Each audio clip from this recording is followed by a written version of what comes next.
दादा, अरे 7 दिवसावर आले लग्न, सगळी तयारी झाली, पण फर्निचरचं काय? गृहवस्तू भांडार 10 ठिकाणी फिरण्यापेक्षा आपल्याला हव्या असलेल्या वस्तूंच्या हजारो व्हरायटीज एकाच ठिकाणी पाहायला मिळतात, फक्त गृहवस्तू भांडार मध्ये। सर्वोच्च न्यायालयाने 1 सप्टेंबर 2025ला दिलेल्या निवाड्यामुळे महाराष्ट्रातील शिक्षण क्षेत्रामध्ये मोठ्या प्रमाणात असंतोष पसरलाय। या निवाड्यानुसार इयत्ता 1ली ते 8वी पर्यंत शिकवणाऱ्या शिक्षकांना 2 वर्षांच्या आत TET परीक्षा उत्तीर्ण करणं अनिवार्य करण्यात आलंय।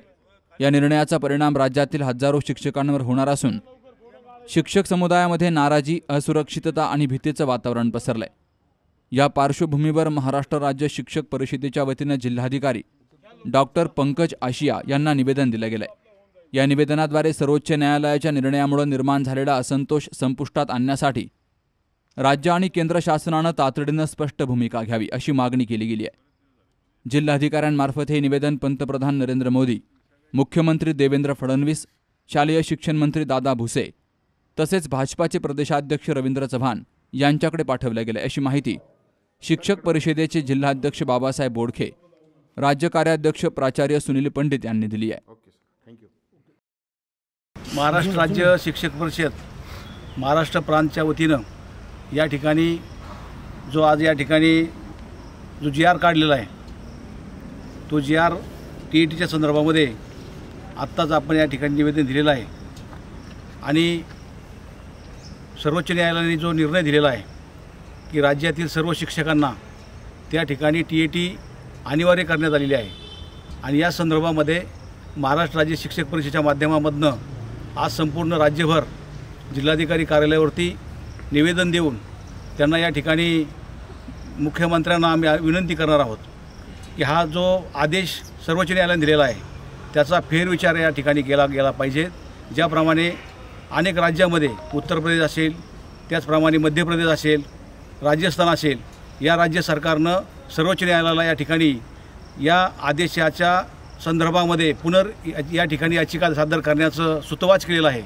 अशाच प्रकारची याचिका महाराष्ट्र शासनाने सुद्धा सर्वोच्च न्यायालयामध्ये या ठिकाणी करावी आणि TET जी अनिवार्य केलेली आहे ती TETमधून त्या ठिकाणी शिक्षकांना सूट द्यावी अशा प्रकारची आमची मागणी आहे आणि आज त्या मागणीच्या संदर्भामध्ये आज आम्ही या ठिकाणी येऊन निवेदन दिलेलं आहे। आत्ताच आमचे मार्गदर्शक आणि शिक्षक परिषदेचे राज्याचे कार्याध्यक्ष आदरणीय सुनील पंडित सरांनी आपल्याला सविस्तर माहिती दिलेली आहे। महाराष्ट्र राज्य शिक्षक परिषदेच्या राज्य कार्यकारिणीच्या आदेशान्वये आणि अखिल भारतीय शैक्षिक महासंघ या देशव्यापी संघटनेच्या आदेशान्वये आज राज्यातील प्रत्येक जिल्ह्यामध्ये त्या जिल्हा पदाधिकारी या शिक्षक परिषदेच्या वतीने TET परीक्षेसंदर्भात निवेदन देण्यात येत आहे। याचं एकमेव कारण असं की बरेचसे आता आमच्यासारखी मंडळी नोकऱ्याला लागून खूप वर्ष झालेली आहेत, आता शेवटचे उर्वरित 4-5 वर्ष राहिलेले आहेत आणि ज्यावेळेस आमच्या नियुक्त्या झाल्या त्यावेळेस जी प्रचलित पद्धती होती, नियुक्तीचे जे नियम होते, DED असावं, BEd असावं, तुमचे जे काही त्या कालच्या अटी शर्ती असतील त्या पूर्ण करून आमची अपॉइंटमेंट झालेली आहे आणि आता सेवानिवृत्तीचे दिवस आलेत आणि अशा याच्यामध्ये सुप्रीम कोर्टाकडनं ते निर्णय असा आलेला आहे। त्यामुळे आम्ही सुप्रीम कोर्टाच्या निर्णयाचा तर आदर सन्मान करतो, परंतु जे बांधव 2000 पाठीमागे 10 पासून जे पूर्वी लागलेले आहेत त्यांना TLT कंपल्सरी करू नये, कारण त्याच्यापासून अनेक अडचणी निर्माण होणार आहेत। त्या आदेशामध्ये असं कुठंतरी वाचण्यात आलं आहे की त्या लोकांना जर TET परीक्षा पास नाही झाली तर सेवा समाप्ती होईल, तर हे चुकीचं आहे। प्रत्येक जणांनी आता त्या नोकऱ्या लागल्यानंतर घराचं कर्ज काढलेलं असेल, लग्नासाठी कर्ज काढलेलं असेल, बरेचशा अडचणी आहेत, दैनंदिन कामकाज करत असतानाच्या अडचणी आहेत। जर सेवा समाप्त झाली तर त्यांचं पुढचं भविष्य हे अंधकारमय होईल, अशा स्वरूपाचं चित्र होता कामा नये। म्हणून आमच्या महाराष्ट्र राज्य शिक्षक परिषदेच्या राज्याच्या आदेशानुसार व अखिल भारतीय शैक्षिक महासंघ या आमच्या देशव्यापी संघटनेच्या आदेशानुसार आज आम्ही प्रत्येक जिल्ह्यातील प्रत्येक विभागातील पदाधिकारी जिल्हाधिकारी कार्यालयामध्ये निवेदन देत आहोत। या निवेदनामध्ये आपल्या भारत देशाचे सन्माननीय आदरणीय पंतप्रधान आदरणीय नरेंद्रजी मोदी साहेब यांना सुद्धा आज हे निवेदन आज आम्ही पाठवलेलं आहे आणि त्याचबरोबर आपल्या राज्याचे मुख्यमंत्री साहेब आदरणीय देवेंद्रजी फडणवीस साहेब यांना आणि शालेय शिक्षण मंत्री दादाजी भुसे साहेब आणि भारतीय जनता पार्टीचे प्रदेशाध्यक्ष आदरणीय रवींद्रजी चव्हाण साहेब यांना आपण निवेदन पाठवलेलं आहे जिल्हाधिकारी साहेबांच्या मार्फत। त्यामुळे आमची एकच भावना राहील, जिल्ह्यातील सर्व संघटनांचे पदाधिकारी मिळून आम्ही या संदर्भात पुढे निश्चितच दिशा ठरवूयात, परंतु त्या सगळ्या गोष्टी होण्यापूर्वी शासनाला आम्ही विनंती करू की कुठल्याही परिस्थितीमध्ये सर्व शिक्षकांना TET कंपल्सरी करू नये.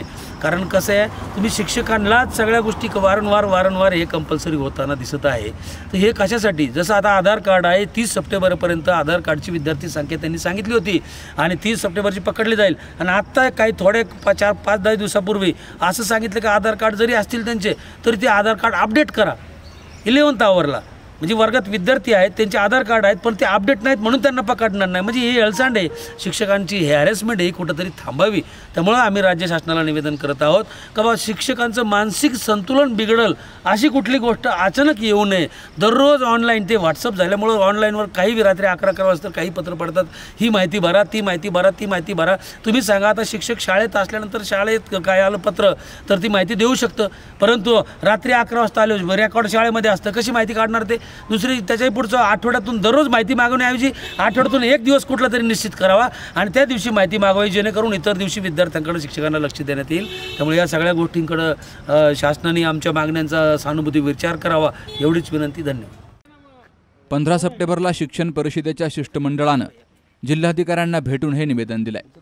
यावेळी प्राध्यापक भरत बिडवे, श्रीकृष्ण पवार, एकनाथ मोरे, प्रशांत सामलेटी, अतुल खांदवे, सुधाकर जाधव, संतोष नागरगोजे, गणेश शिंदे, अनिल उदमले, रमेश कांबळे, अमोल क्षीरसागर, दिलीप रोकडे, विजय गरड, रोहित सुसरे, सतीश बोडखे यांसह मोठ्या संख्येनं शालेय शिक्षक, शिक्षकेतर कर्मचारी यांची हजेरी होती.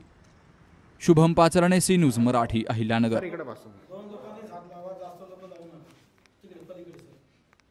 राजपालचा सेल म्हणजे कमीत कमी किंमत आणि भरपूर व्हरायटी.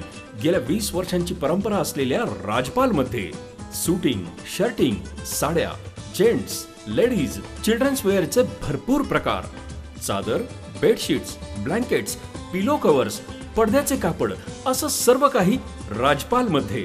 म्हणूनच तर हिची आणि माझी पसंती एकच, राजपाल. हो ना? राजपाल, नवीन नगर रोड, संगमनेर. विश्वसनीय कापडांची अखंड परंपरा.